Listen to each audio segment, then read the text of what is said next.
event will be only in English. Allow me to say hello to all the participants, to everybody who joined us for this event.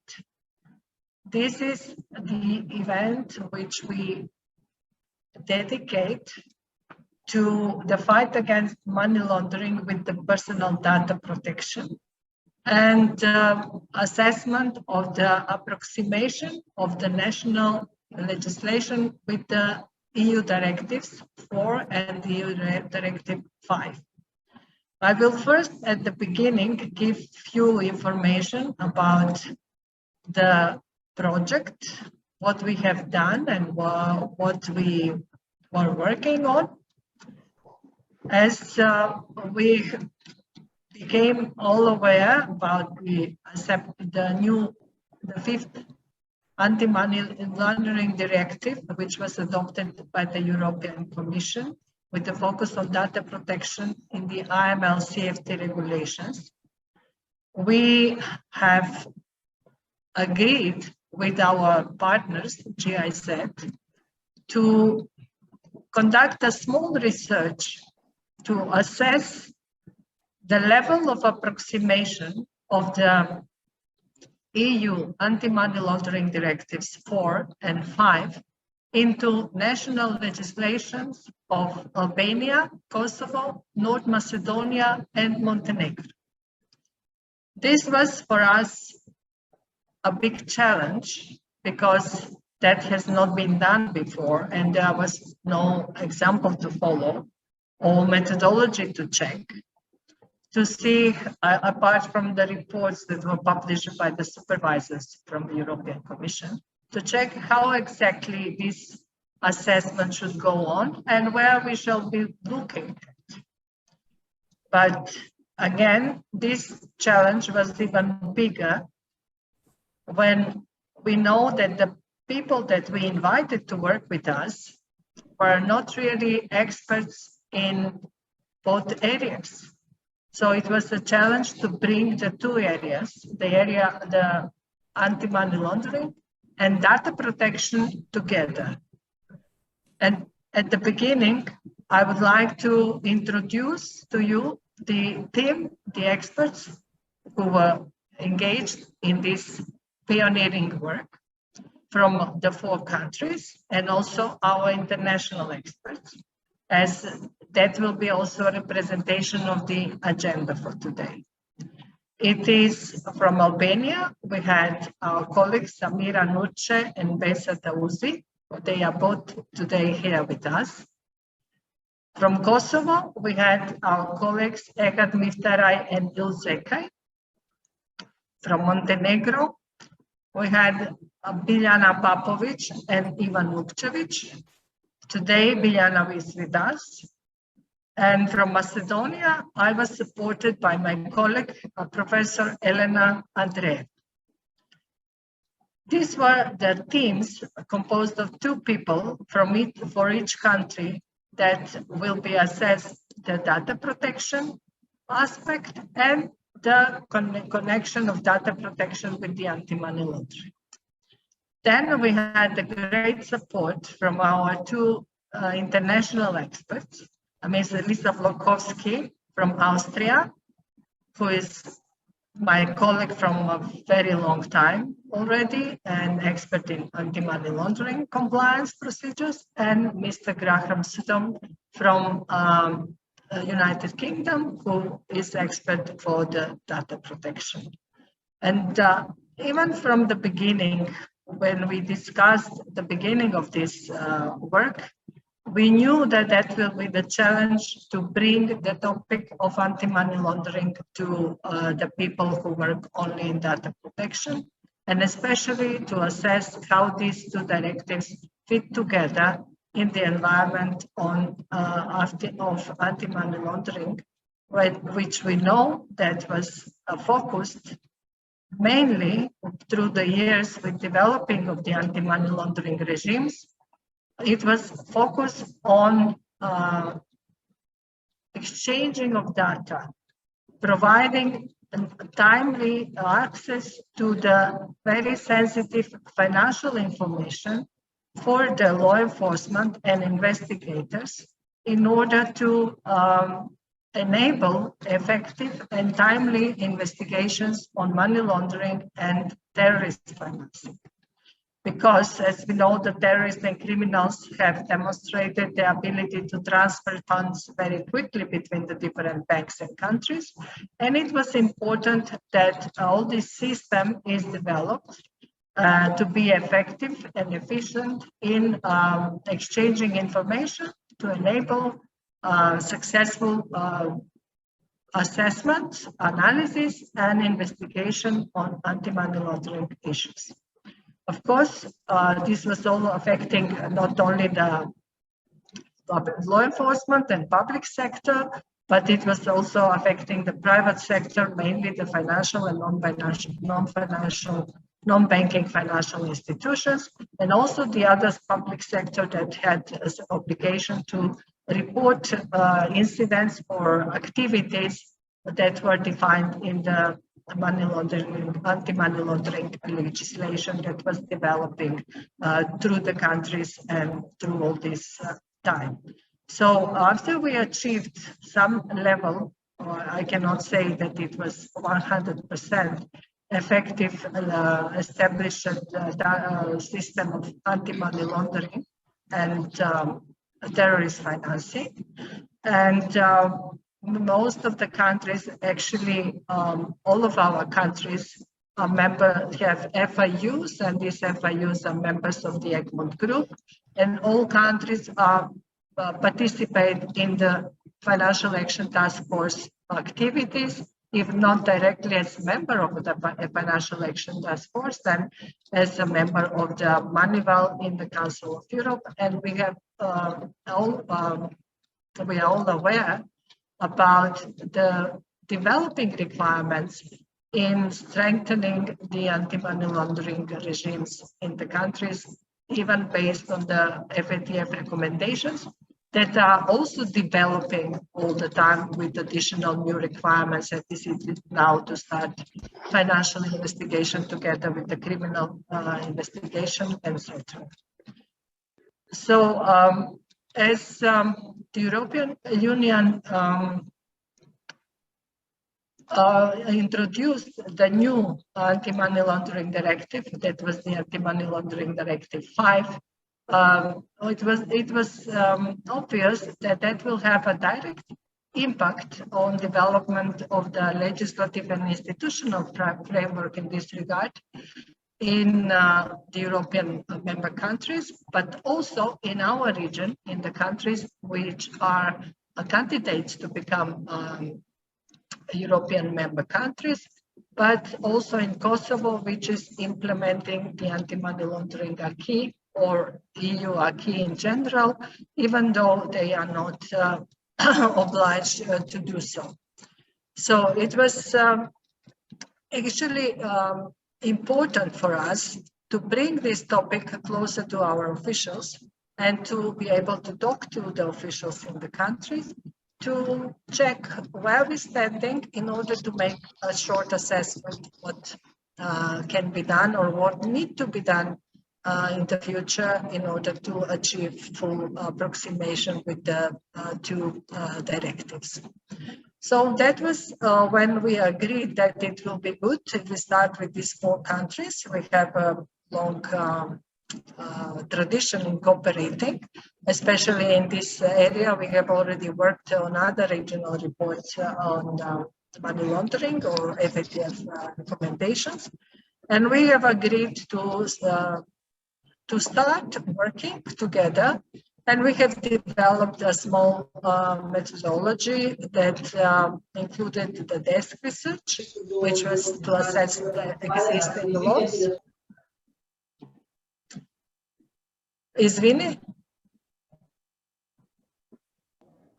And also to assess, to talk to the officials from both sides, from the data protection sector and from the anti-money laundering and law enforcement, in order to find out what is their opinion and how it will be easy or difficult to implement the anti-money laundering fourth and fifth directive in the countries, and also having in mind that there is already existing the law enforcement directive from the European Union, which was actually facilitating data exchanging or information exchanging among the law enforcement units.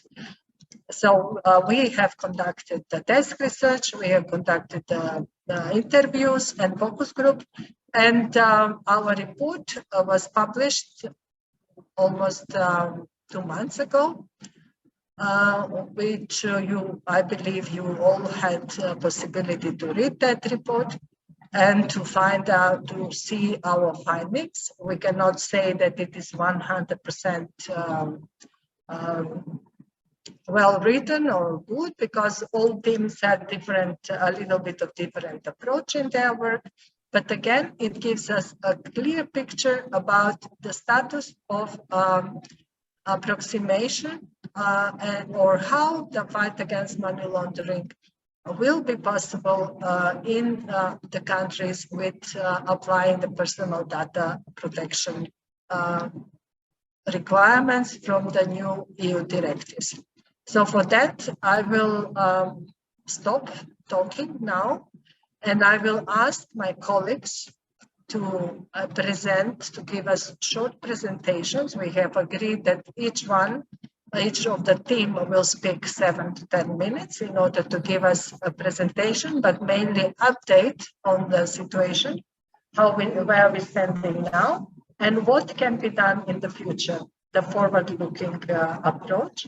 And I will first invite our colleagues from Albania, Zamira and Besa, to take the floor and to give us a short explanation about the situation in Albania.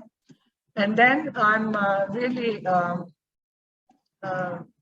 satisfied and happy to see this big number of people who have decided to join this webinar and to see where we're standing and to learn something about it, or even to contribute, as I see people here who are living with this area and working, the representatives of the FIUs. So probably they can give us a bit more information about the developments and if there are any obstacles or problems, and how they can implement or work successfully with the data protection agencies for improving the system in this regard. And on the end, of course, as the final touch, I will give the floor to Lisa and to Graham in order to share with us the final views and recommendations for the region for the next activities, and also what will be the possibility to extend our work for the future. So Besa, please take the floor.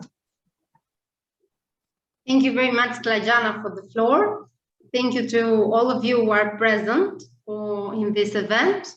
And I would not make a description of the findings of the report, because they are written down in the document, so you can consult them in details and see. But I would rather make an update of what has been happening since we have finalized the report on May 2021. Indeed, since the finalization of our report in the month of May, there has been updates in the ambit of legislation upgrades. In this context, the draft amendments on the law on anti-money laundering were passed by the Albanian Parliament upon law number 120/2021. From the consultation of the documents published in the website of the Parliament, and more specifically the opinions issued from the relevant parliamentary commission, from which I can mention the one from the Integration Parliamentary Commission. As we have already mentioned in our report, this amendment on the law does not guarantee full approximation, but rather a partial approximation with the fourth and fifth directive.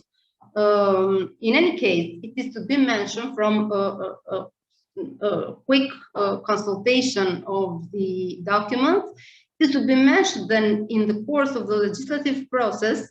Several amendments and addenda were performed on the draft we have considered for purposes of drafting of our report on the TOCs, but yet, despite these amendments and addenda, the final amendment approved by the Albanian Parliament cannot achieve full approximation of with the 4th and 5th directive. Whilst on the side of the data protection, even in this case, we have updates since on November 25th, a draft law aiming full approximation with the GDPR and the police directive was submitted from the IDP, Information and Data Protection Commissioner's Office, to the Ministry of Justice with the aim of starting the legislative process. From the information that it is received, this draft law is currently under the consultation from a working group established within the Ministry of Justice, expecting the launching of the legislative process and the consultation process as per the applicable legislation in force.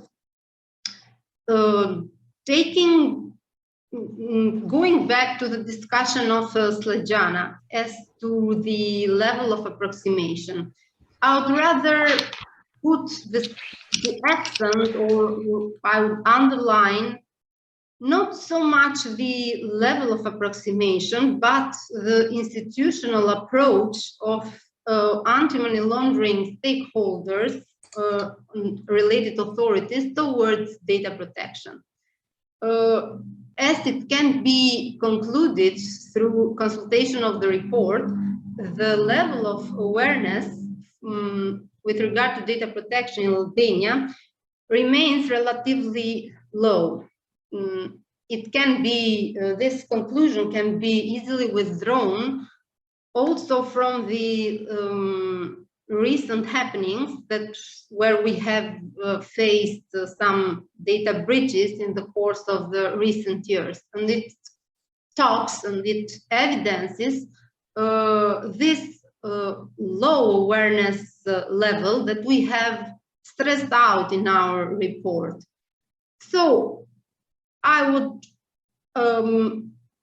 wish that this report that we have drawn, that is not maybe the best, as Slađana mentioned and stated, but I hope that it could serve as a guideline to the authorities in terms of having an attentive eye on data protection.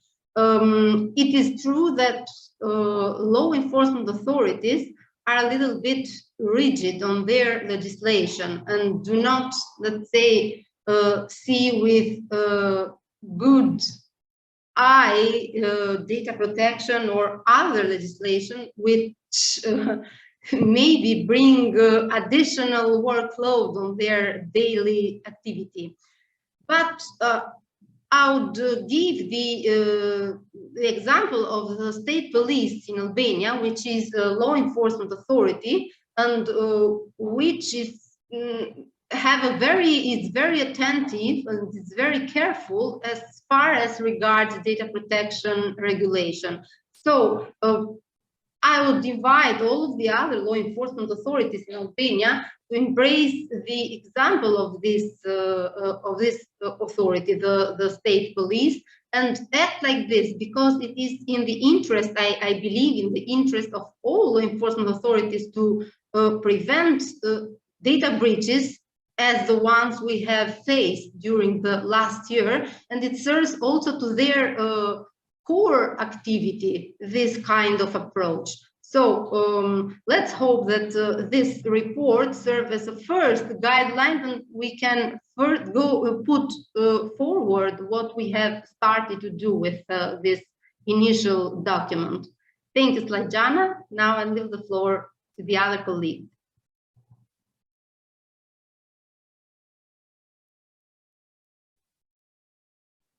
Thank you, Pesa. Now I'm inviting Zamira to take the floor.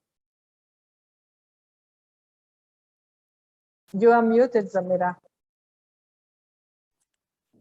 Well, I mean, BESA has talked and expressed our results of our work and what we hope to provide in the next step. So really, we wish and hope this document will used from authority and every subject or actors who works in this data protection and anti-money laundering. That's all. Thank you. Thank you. Now we invite colleagues from Kosovo. Ehat and you. The floor is yours. Thank you, Slađana. Dear colleagues, dear participants, indeed it was a great privilege and honor for us to be part of this task as a part of the group of experts from different countries in the Western Balkans and to benefit and share our experiences and expertise with regard to the anti-money laundering impact and indeed importance of the data protection. Kosovo institutions, through support and assistance of the international stakeholders, we have to say that adopted very good legislation in both fields, in money laundering, but also in data protection, always based on international and EU standards and practices. Despite advanced legislation, its implementation into practice is still in very early stage. Although work has started in addressing the flaws in the legal and institutional framework, new changes to the law on money laundering and terrorism financing needs to be adopted to bring in fully in line with EU standards, especially with Directives 4 and 5. Indeed, Kosovo benefited also from the support of different projects, which we must acknowledge the support from the projects PAC 1 and PAC 2 in concrete areas, including strategic analysis and risk assessments in the money laundering, anti-corruption and anti-money laundering criminal procedures and case management, but as well as international networking activities. As we said before, challenges, however, remain in Kosovo.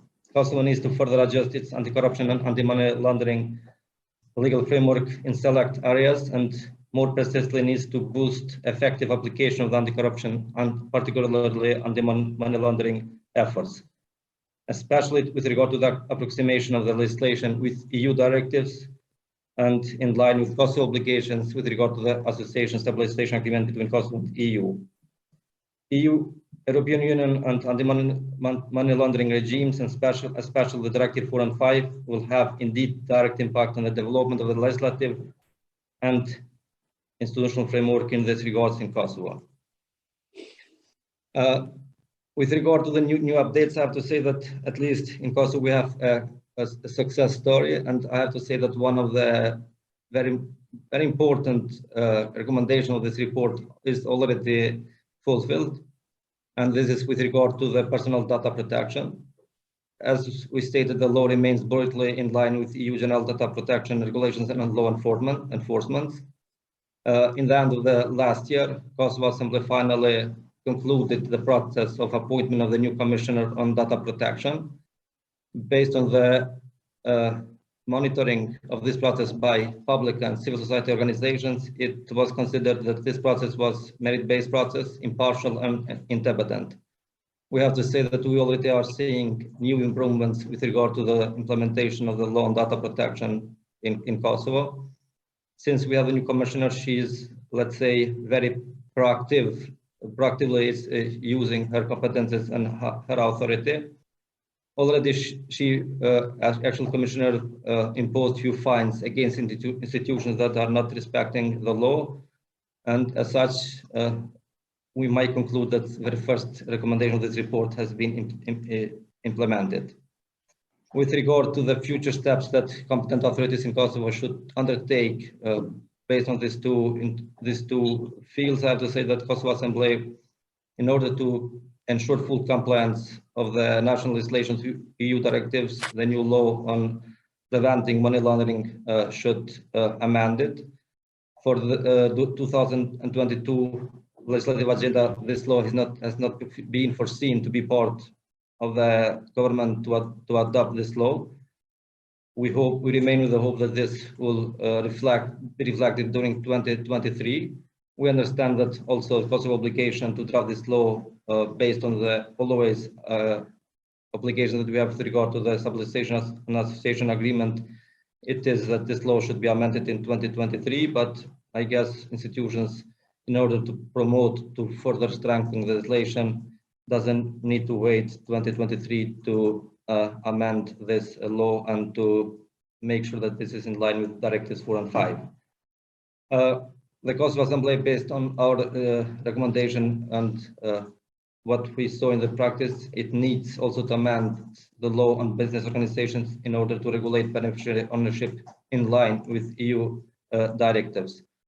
And in the end, while from our monitoring, from this report, from our findings, we see that indeed we have very good cooperation between police and FIU, and we see very professional financial investigation unit. We cannot say the same for prosecution and the courts. It seems that our officials in Kosovo Police and FIU, they understand more the law on money laundering, whereas judges and prosecutors, they are having more difficulties. Maybe this is also the result that they treat less cases that they receive. In this regard, one of the recommendations that Academy of Justice in Kosovo, it should organize more specialized trainings for judges and prosecutors in order that also they to update their knowledge regarding the implementation of such legislation. And in the end, we remain with the hope that the new commissioner will make sure and will exercise their authority responsibilities in order that public institutions to train personal data protection officers in public institutions, and also to increase the cooperation with private sector in order that also private sector to fulfill their obligation. This was shortly from us, from both of us. So I covered also for all. Indeed, we remain open for any questions or any suggestions regarding this report. Thank you very much, Lavjan.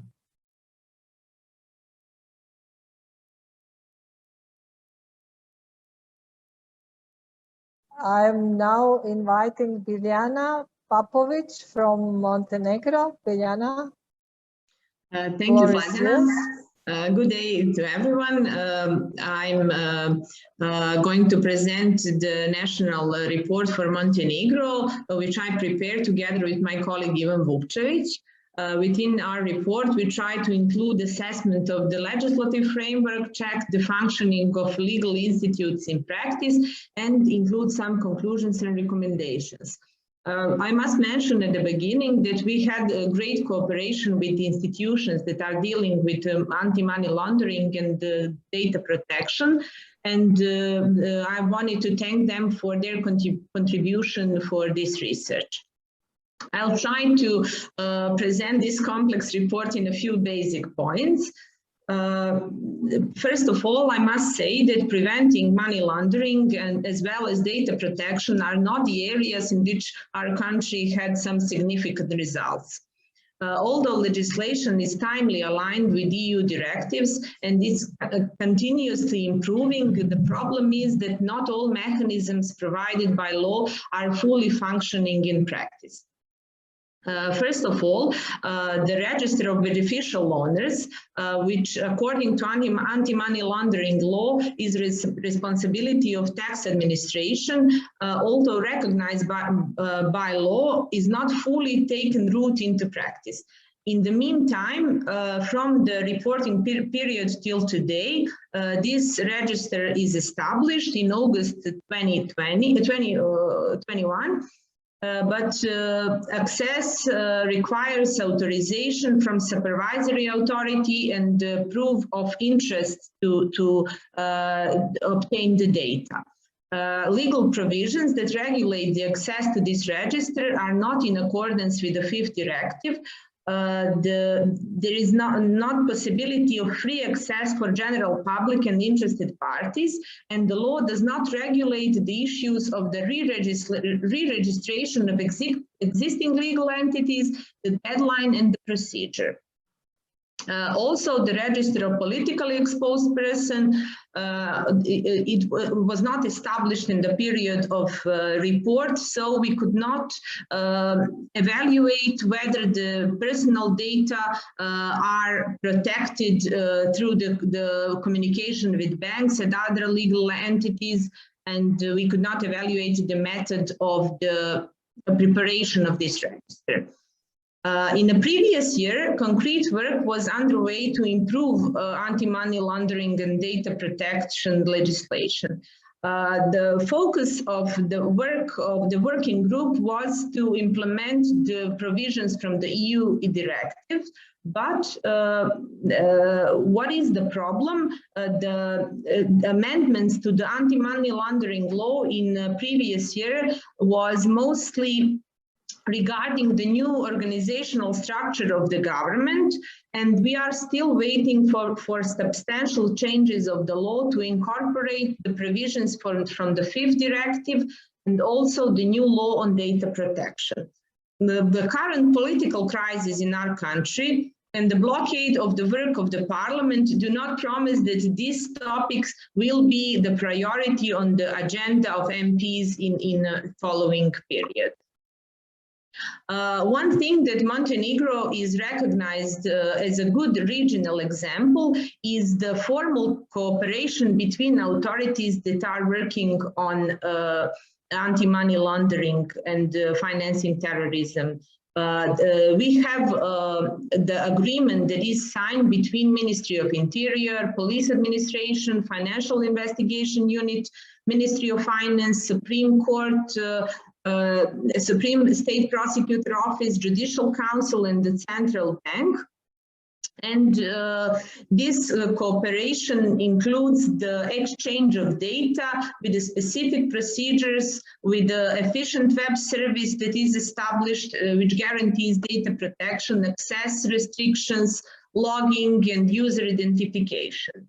One thing is yet pending, the functional interoperable system between Financial Investigation Unit and State Prosecutor Office. And this problem is because of the quite old IT system that prosecution use. When it comes to exchange of personal data, where interoperability is established, institutions such as Special State Prosecutor Office, Central Bank, Financial Intelligence Unit have established protocols for accessing data and preventing unauthorized use of personal data. But the problem in our functioning of our administration is that we use this paperwork still in a large extent. However, the violations and abuses are very difficult to prove in practice, and the institutions always point out that they don't have a report on misuse of personal data. However, this does not mean that abuses do not occur in practice. Our international cooperation and our authorities established quite comprehensive system to cooperate with different international organizations or countries. This includes mutual legal assistance, international police cooperation, one financial unit to another cooperation. However, what is the problem? That the results in anti-money laundering, the track records is quite poor, so we cannot measure how these data obtained through international channels are effectively used in criminal prosecution and criminal offenses in Montenegro. We provided some recommendations for our authorities, as I said, and first of all, I would like to emphasize that our legislation, anti-money laundering law, should be harmonized with the 5th directive as soon as possible, having in mind the crisis that I mentioned. The data processing and informing respondents about data processing in domestic legislation should be precisely harmonized with EU regulation and directives. Also interoperability, the problem that I mentioned, it needs to be established among all relevant institutions to decrease the risk of misuse of personal data and in this institutional exchange of data. Institutional capacities should be strengthened. We have quite good examples, the institutions that I mentioned that have really great individuals working on these issues, but if you are looking horizontally on the level of administration, it's a quite poor awareness on data protection, personal data protection, and also in anti-money laundering issues, some financial investigation issues, and so on. The special attention must be paid to establish the register of beneficial owners in accordance with the 5th directive to be accessible to some civil society organization, to interested public, as it is in the 5th directive foreseen, and also to resolve the issues of the registration of existing entities.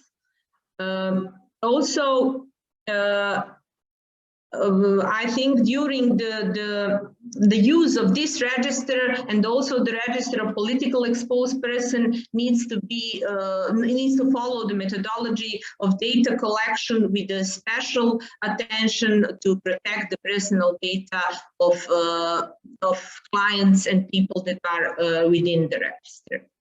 So from my side, I try to be brief and to leave time to my colleagues as well.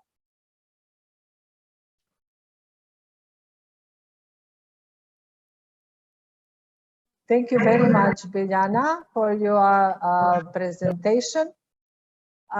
From the side of Macedonia, my intention was actually to invite Mr. Trendafilov. I saw him here among us, if he's here, because they were working very intensively on approximation of the 5th directive. Mr. Blažo Trendafilov is the director of the FIU in Macedonia. So instead of me talking about what is the approximation status, maybe he can join, or somebody from the FIU.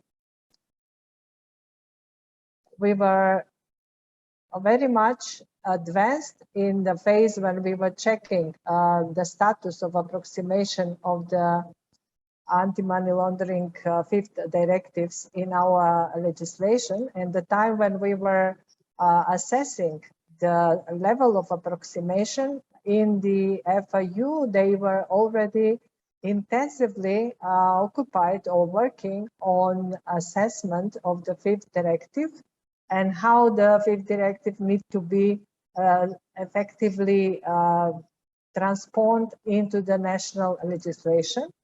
Also, it is important to mention that also the Macedonian new agency for the data protection and the new law was adopted in 2020, and it was the parliament enabled 18 months for the agencies to establish the controllers and to establish all the institutions that in order to harmonize the existing legal framework in the field of protection of personal data. And the law prescribed 18 months in which the controllers and processors were obliged to comply their work with the provisions of the new law. And we who are working in the country, we can already witness the effectiveness or the engagement of the Agency for the Personal Data Protection on their activities to enhance the awareness and the work of the personal data protection issue among all the stakeholders in the society. That was including us. For example, Transparency International Macedonia, we received the letter with the information and with the request that we appoint a personal data protection person in the NGO, because they considered also that in our NGO we have the situation with data processing. In our contacts with the National Bank, they were also confirming that they are very much in compliance with the personal data protection requirements, including the person who is engaged or committed directly for working on that specific issue, and to observe and to control the processing of the personal data through the information system of the National Bank.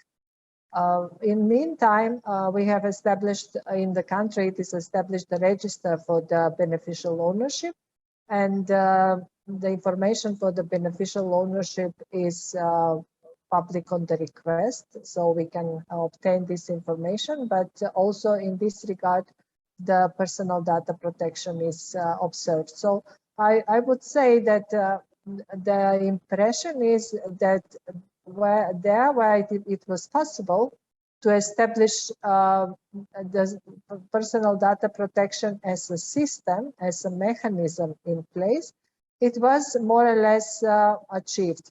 However, when it comes to the operational work, when it comes to the work of the law enforcement agencies, it goes a bit more difficult, because there is not only a lack of understanding. There is understanding, because there is understanding what it means to protect the personal data, because there is a lot of activity going on this area, and we are talking about personal data on every possibility.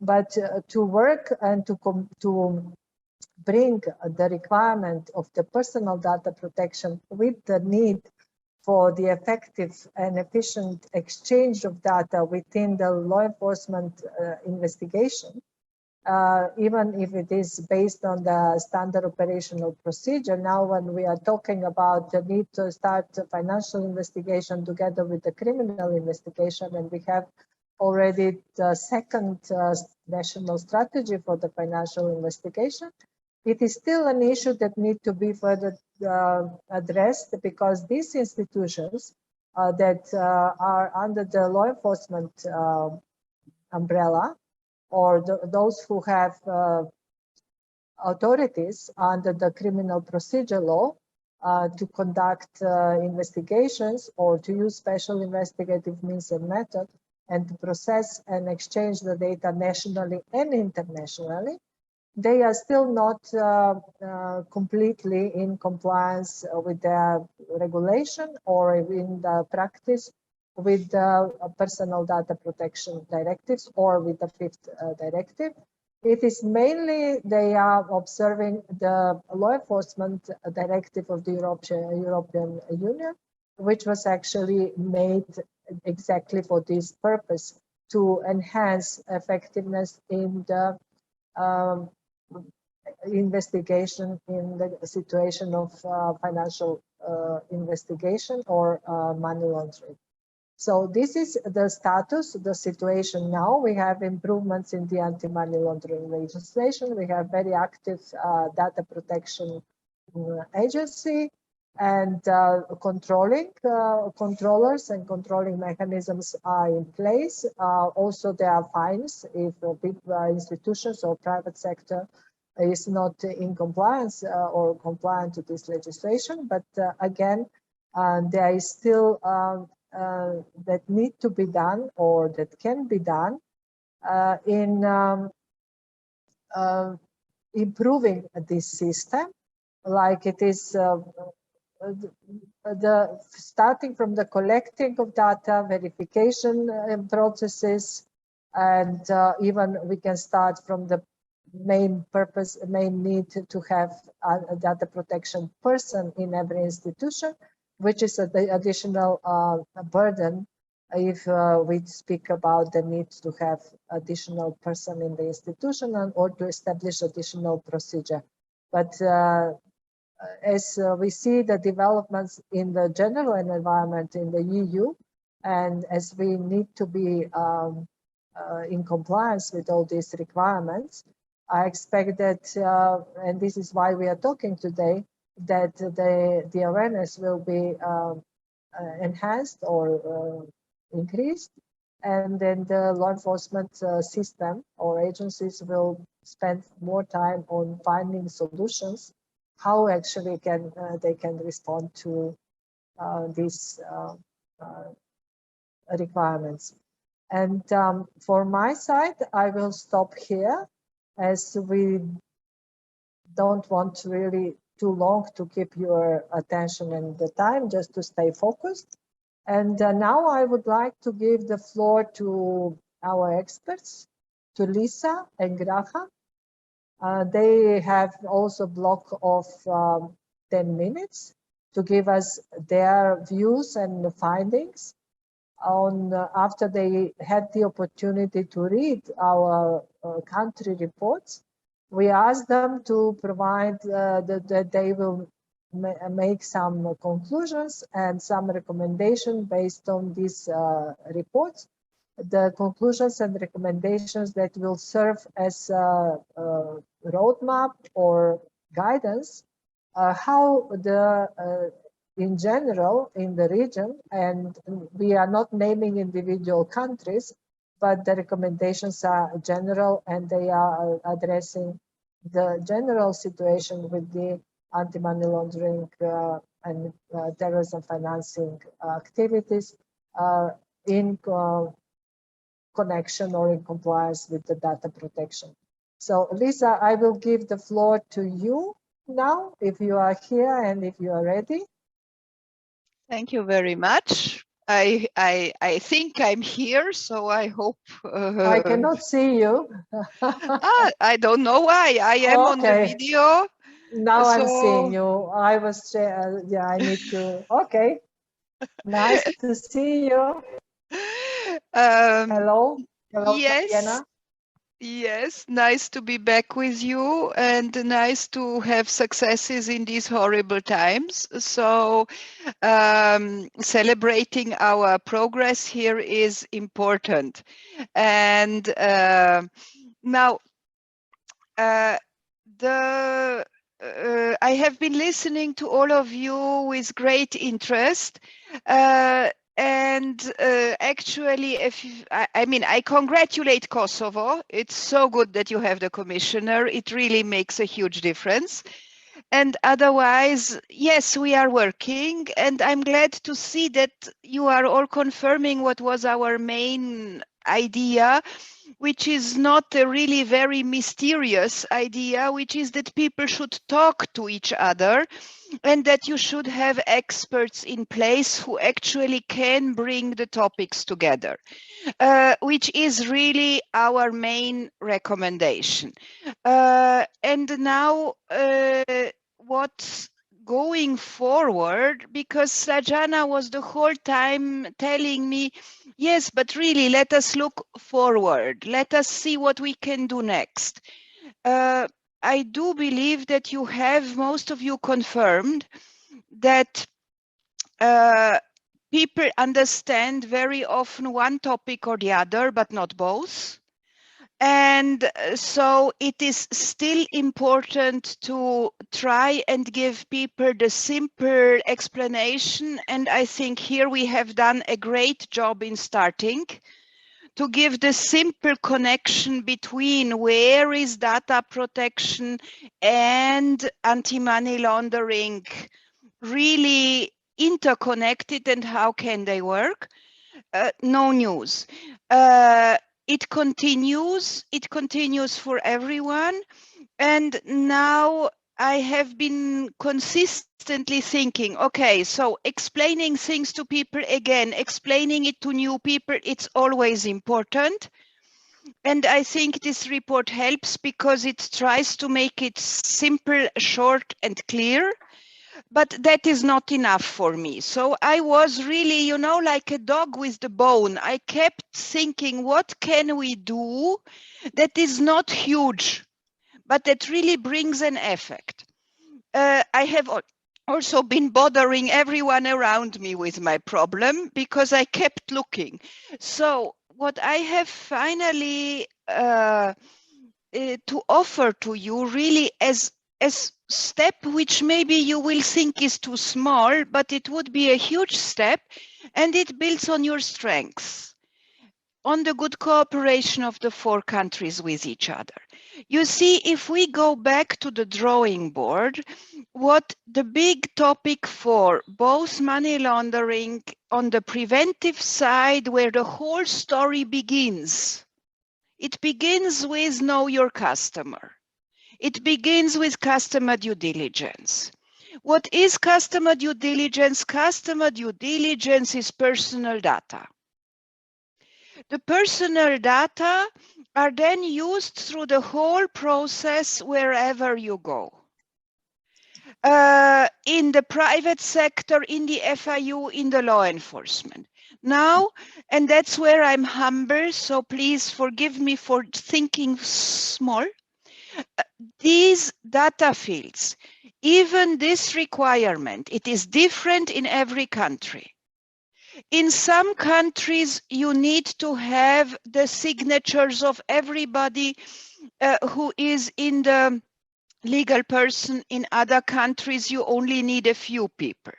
In some countries, beneficial ownership is 25%, but you have to calculate at every level. So if I own the company at the top and then people own in between, you have to calculate the 25% through all layers. In other countries, if the layer is 25%, you stop. So if you 4 countries were willing, and you are the right people here, to just among yourselves start agreeing specifically on what is the required information, and you agree among each other that this is the data set, really at the level of specifics, not at the level of the directive. Everybody is fulfilling the directive in all of European Union. I was in charge of anti-money laundering for a banking group, which is Raiffeisen, which all of you know about. 25 countries, a lot of them are following the EU directive. And the amount of workarounds I had to have so that I had a comparable customer information, it was a disaster. And there were countries which were constantly wanting to cooperate but couldn't.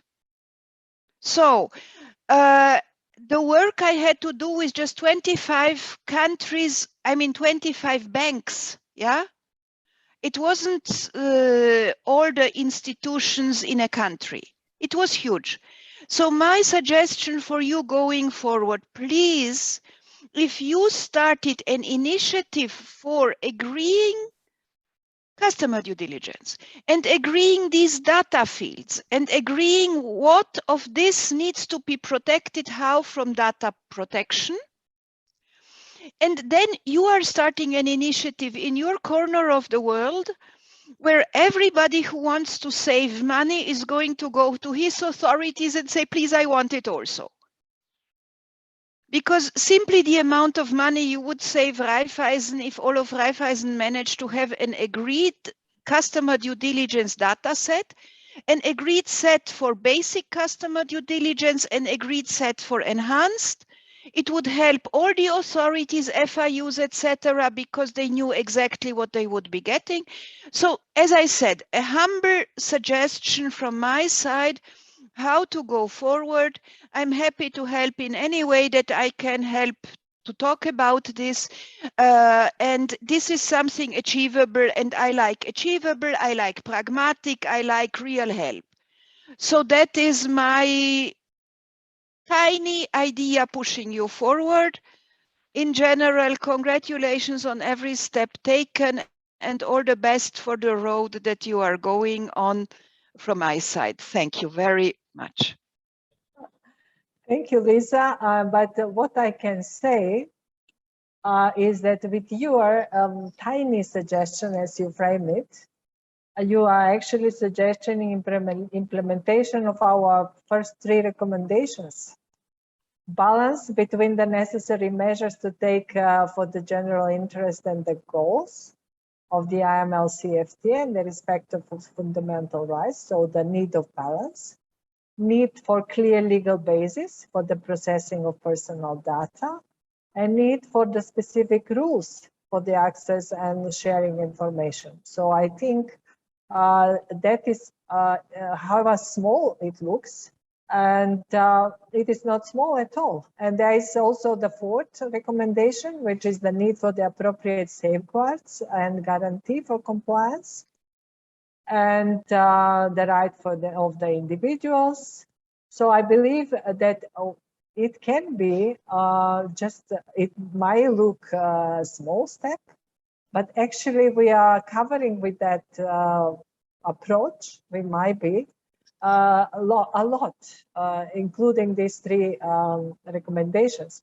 But we will, in any time, we have to have in mind the FATF, the 40 recommendations and their requirements for know your customer rules, Yes. and to make the balance between the 2, which will be the real challenge. And I think Yes, that is a good challenge, because the FATF recommendations are also developing, and we can talk to them about this.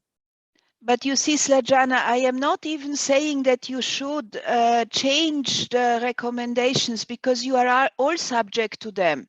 You are all subject to FATF, you are all subject to, in different ways, to what the EU is doing. I'm just saying, fill it out in the same way. Agree on the, sorry, On the form. Agree on the form and on the actual content. How many signatures, how much at every layer. And because you all talk together, it is possible to do, you see? Yes. Anyway, sorry for jumping in. No, that's how it should be now. I saw the hand raised by Mr. Gemma Becker. I don't know whether I'm pronouncing the name properly. Because there was the hand raised, or the sign of the hand raised. Or if somebody else want to take the floor, I will. Are you with us? Yes, go on. I think I saw your hand raised, but am I right, or yes? No. Oh, maybe that was a mistake. Okay, sorry. Wrong button. And I'm going to give the floor to Ardita. Ardita Shekhar is from the GIZ, but she's a data protection person. So can you, Ardita, please join us in this discussion? And Graham is also, okay, I will give the floor to you as well. First, Ardita. Okay, thank you, Snježana. I represent today GIZ through the global program on combating illicit financial flows. With many of the participants, we have been collaborated in the last 2 years, especially in the area of preventing illicit financial flows and strengthening the capacities of law enforcement institutions regarding financial investigation, asset recovery, and also anti-money laundering procedures.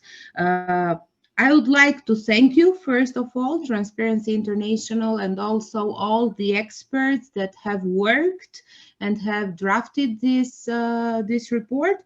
It's a new area, so both areas are not new, but combining them together, it's a new report. It's interesting. The results that came out from the analysis of the countries are really interesting also for us as a project. We are looking carefully at each of them, and based on those results, we will also contact you as Transparency International and also the institutions in the respective countries to see how we can further support institutions in order to improve the legal framework, the capacities, and also the infrastructure needed for having everything in line with the acquis.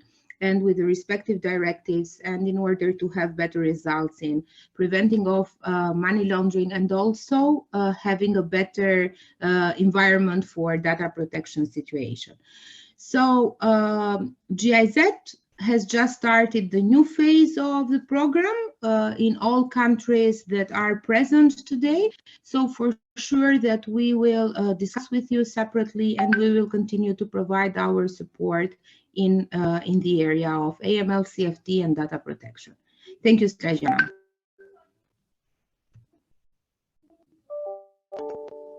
You are muted. Yeah, I see. That is great, Adita. Thank you for this notification that the new program has already started, the new phase. We have already shared with you our ideas for the way forward, how to go forward with our findings and recommendations. And I hope that the group will be extended, so that we will bring on board more stakeholders and officials, and maybe the private sector, the banking sector, as Lisa suggested, to work together to develop some processes, mechanisms. We will see how it will go. But now I will give the floor to our distinguished and respected expert, Graham. Please, Graham, take the floor. He's calling from London. And I think that he should say this first sentence when we met for the first time to talk about this bringing together AML and data protection issue. Graham, floor is yours. Just unmute yourself.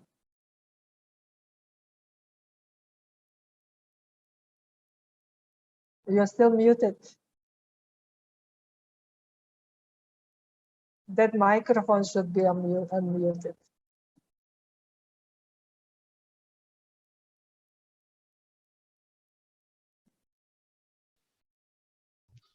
There we are. Now it is okay. Finally, thank you very much, Sajana. Good morning to those to whom it applies, good afternoon, and in your case, I think good evening. Yes, in my case, 9 o'clock in the evening.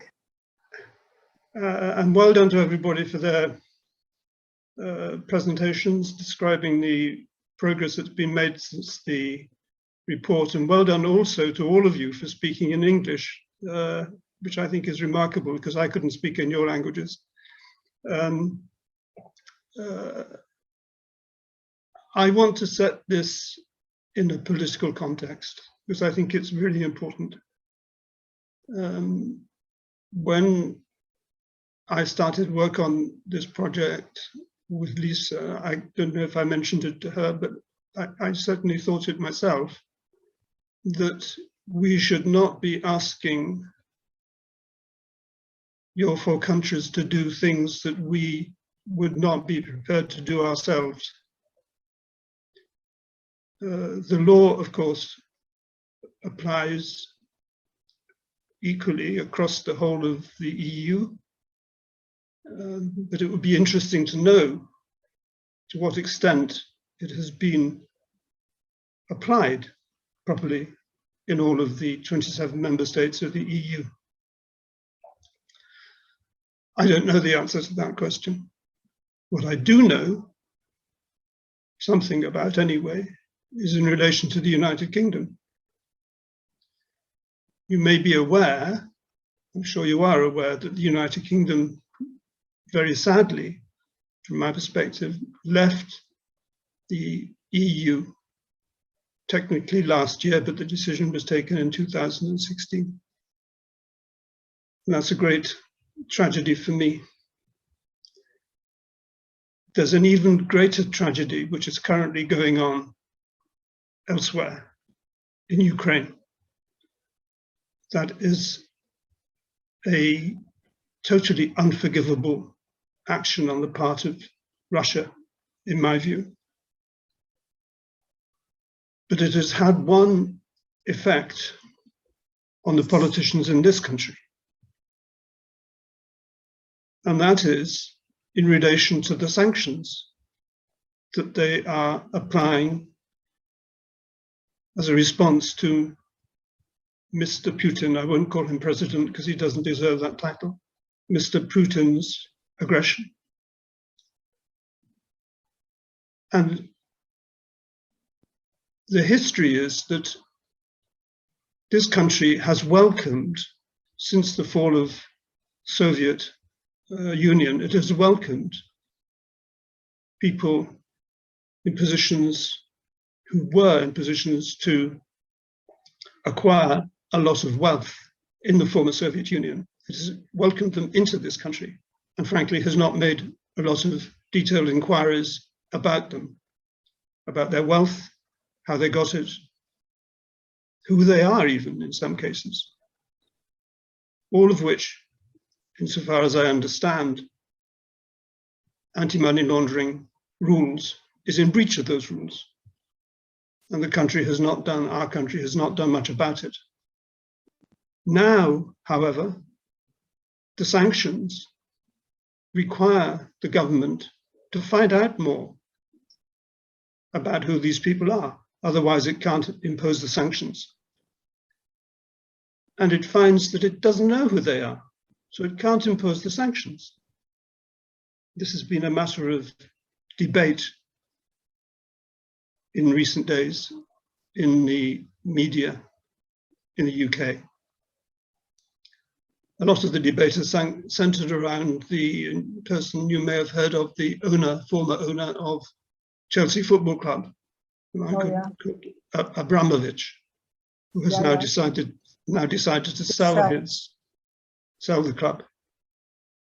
He was one of these people who came here with a lot of money and was celebrated because he was supporting the football club. There are others, many of them. I read this morning somewhere that London, parts of London have acquired the name Londongrad because a lot of Russian, as they call them, oligarchs live there. They have a lot of money, they buy big houses, and they exploit their wealth.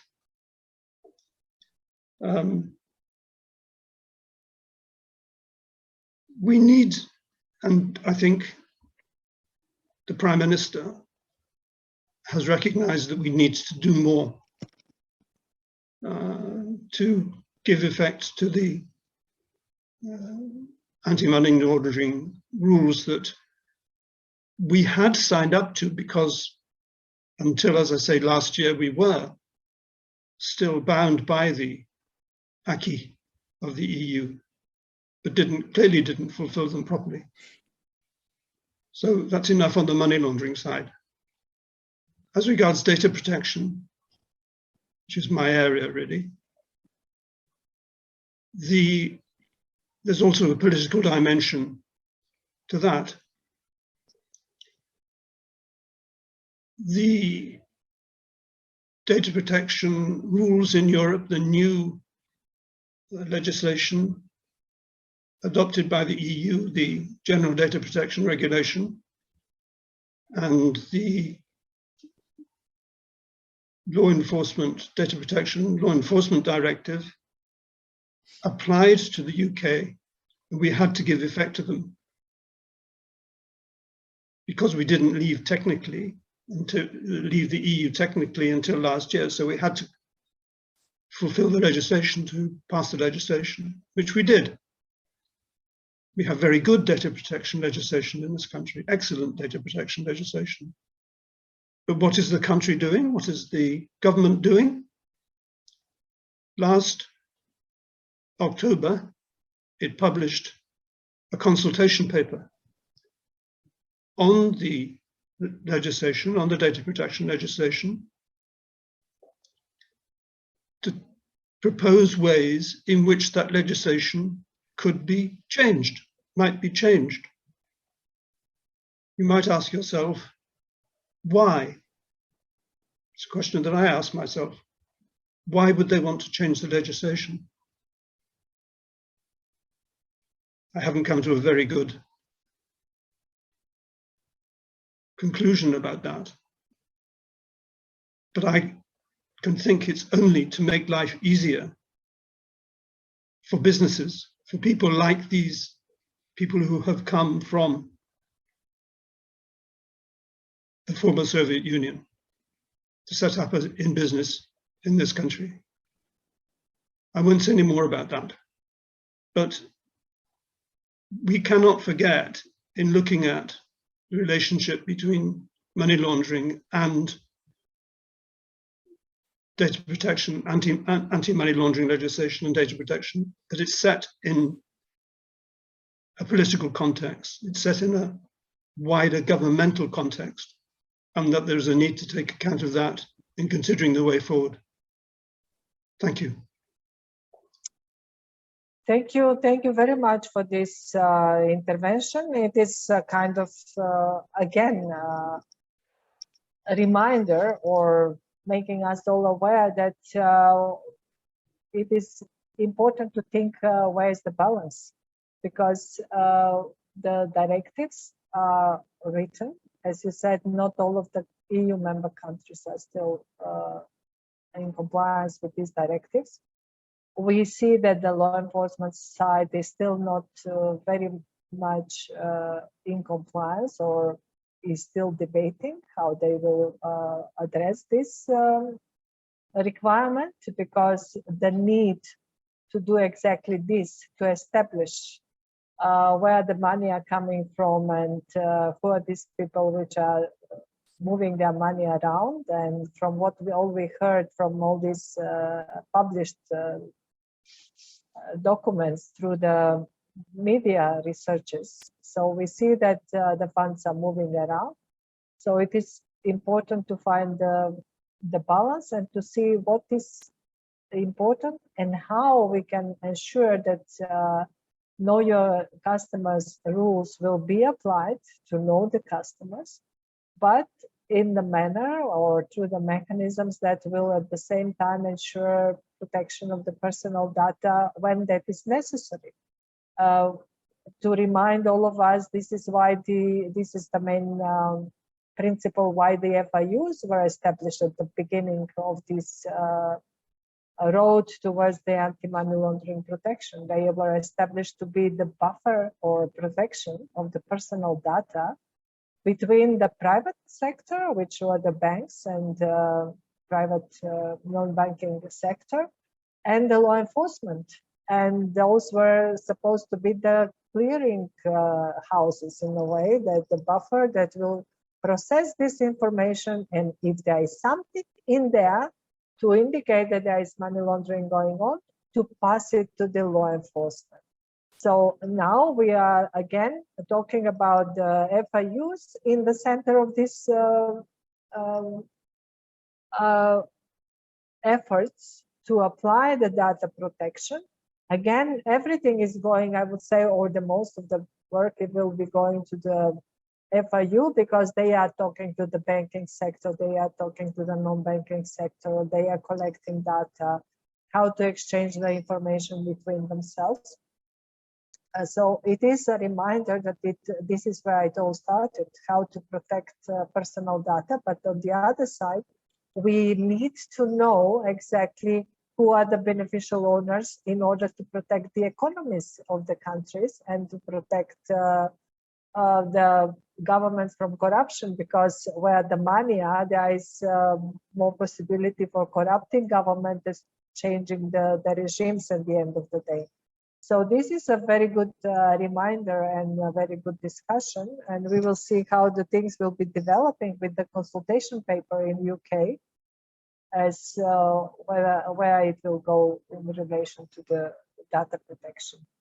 Because many policies, as we are talking about money laundering, many policies have first been developed in the UK, and then they were transposed into even the FATF recommendations, because that was the process from the 90s. So I'm inviting the others. I hope they are also ready or want to share their opinion. Mr. Yes, Minhozi, sorry if I cannot pronounce your name properly. Please tell us. Floor is yours. you can introduce yourself. Thank you very much for your invitation, and congratulations in your mission. It's a very important topics. Albania, in fact, has a specific law for the protection of data, and also has a public commissioner is responsible authority for implement this law. In the process of approximation of legislation with the European Union and with this directive, the Ministry of Justice has created a technical working group which is to work for approximation of the Albanian legislation with the European directive. But Albanian State Police, in fact, and FIU has a lot of resources and this data. For example, last year is approved a new law for the bank account register, and also a new law is approved in Albanian and put in the force for identification of beneficial owner. For example, Albanian State Police has access in over 46 database, such as public register, or bank account, beneficial owner, or property and civil registers, passport, etc., etc. In these aspects, Albanian State Police has access and use the data, but is regulated by the law and the sub-law. This data we can use just for the prevention of money laundering or terrorist financing or criminal acts or organized crime, and don't use for the private goals or for everything. In these aspects, Albanian legislation and sub-legislation is regulated for the protection of the data and for the use of the data based on our legislation and based on the international standards. But we are to review again all the directives and all our legislation and sub-legislation for fulfilled in these aspects everything, because Albania also is a candidate for European Union, is in process to negotiate with the European Union is one obligation for fulfilled in this approximation and the legislation in this field. Thank you very much again for your time, and have a good day and have success in your project. Also, I have just another aspects, because we here you have invited a member from GIZ, which is our support. Also, we have support in the process of strengthening the capacity, and from the European Union by IPA also, and by the OCC also has support our units in the field of fight against money laundering and the protection of the data. Thank you again. Thank you very much. So you are from the General Police Directorate in Albania. That is the information I got. Thank you very much for joining us today. The law enforcement side, we had the opportunity to hear directly, because a lot is going on in the law enforcement with the data processing and the analysis. We see this is the trend now, that many of the agencies are having access to the bank account registry, or including the anti-corruption agencies. They also have, not at the beginning, it was only the FIUs that were using this possibility to have access to different data. But now we have many other agencies, including the anti-corruption agencies, that are assessing the asset declarations and also the interests of the public officials, or the PEPs. And the PEPs are very important category also in the anti-money laundering legislation. So it is all interlinked and interconnected, and that is why it is important to have in mind this need to have balance how deep we can go with collecting personal data and storing them and keeping the personal data for how long, and also how that can be exchanged, in what way and what size. We all speak English, but sometimes, Graham, we are missing some words, but you can understand us, I'm sure. Vesa, did you want to say something, as I see you raised your hand? Yes, thank you, Slajana. Indeed, I wanted to thank Mr. Minjosi because he has been one of our counterparts and stakeholders that we have interviewed, that has contributed, let's say, to the drafting of this report. And I seize this opportunity to thank him warmly. Besides that, he touched the button, which is, let's say, I want to emphasize it, although I have already done before, is indeed the access to these databases, that it is done for purposes of fighting terrorism and money laundering, but there must be an eye and attention on some principles of data protection, such as data minimization that you were talking about, and the access limitation to these databases that may trigger, let's say, issues with regard to data protection and eventual data breaches. So there should be rules in place as far as this access is concerned from these law enforcement authorities, because the access to these databases cannot be without any restriction from the side of the interested authorities and the permitted authorities to access the databases. And on the other side, the principle of data minimization must be taken into consideration. These are principles that maybe all of the data protection experts that are present in this event are aware about, but I'm talking about the Albanian context, and that's why I'm putting, let's say, the accent on this principle, because from the day-to-day activity, this is what we have observed that is lacking in Albania, let alone then that in all of the amendments of the law on anti-money laundering, the Information Data Protection Commissioner's opinion has not been collected and obtained as should have been done by law, because the law on data protection in Albania provides that the prior opinion of the Information and Data Protection Commissioner's office should be beforehand collected before proceeding with legislative initiatives.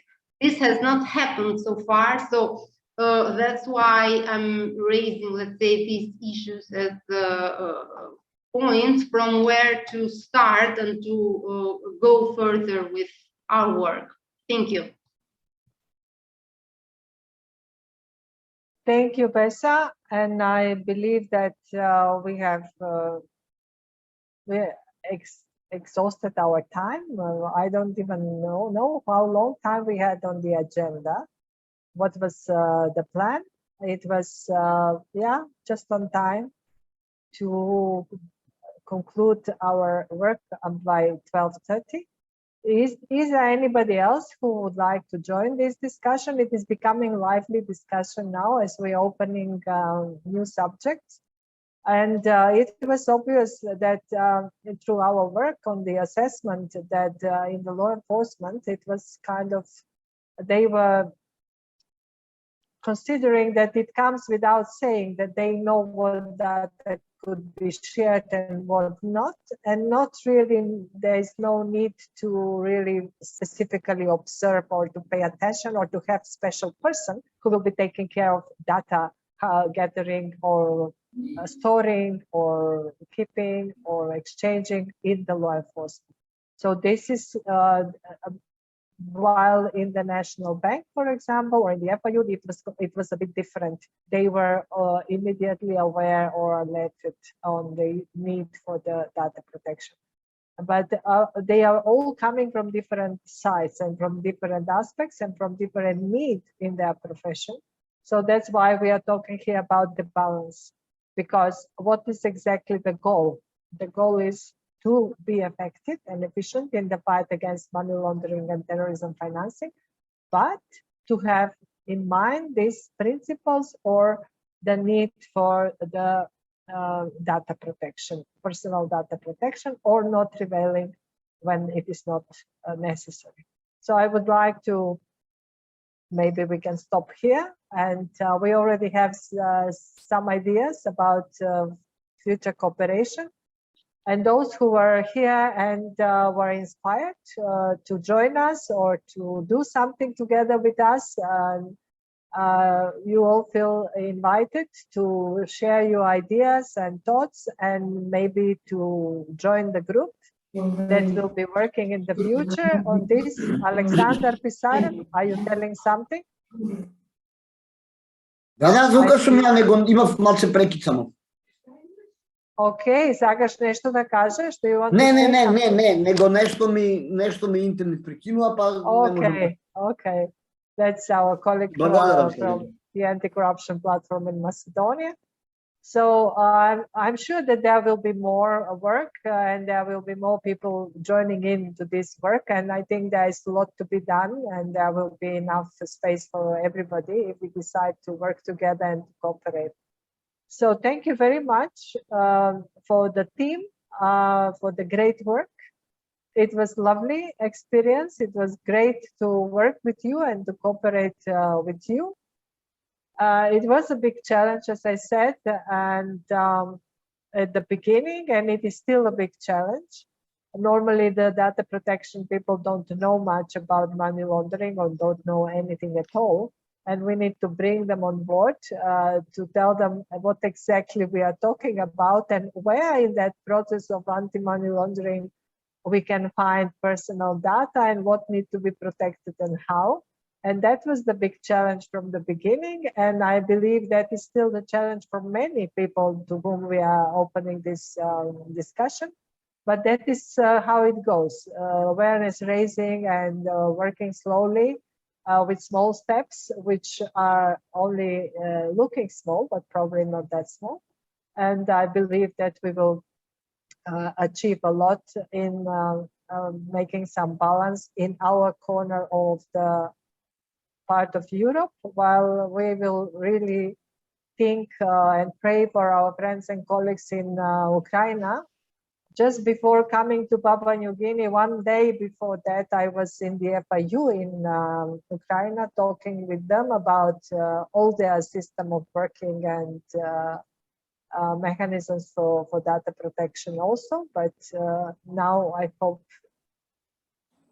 that things will stop shortly there, because we all have good friends there. So with this last thought to our friends and colleagues in Ukraine, but positive energy for our joint work, because we still have a lot to do in order to make our societies better for living in our countries and for cooperating in the fight against crime, because it is coming our way as well. We also see these investments which we don't know where they are coming from. We found our people in the published Panama paper documents. The investments from money which are taken abroad from our countries are coming back as investors, and nobody knew at that time that these were money from our people and from our country. So it means that the system failed to establish the identity of these owners of the companies. Have a good day, and we will stay in touch for the future. Adita, we all stay in touch, and we will work together in developing our further activities. This will be the first part. Thank you. Bye. Thank you very much. All the best. Bye. All of you. Bye. Thank All you the all. best. Bye-bye. Bye-bye.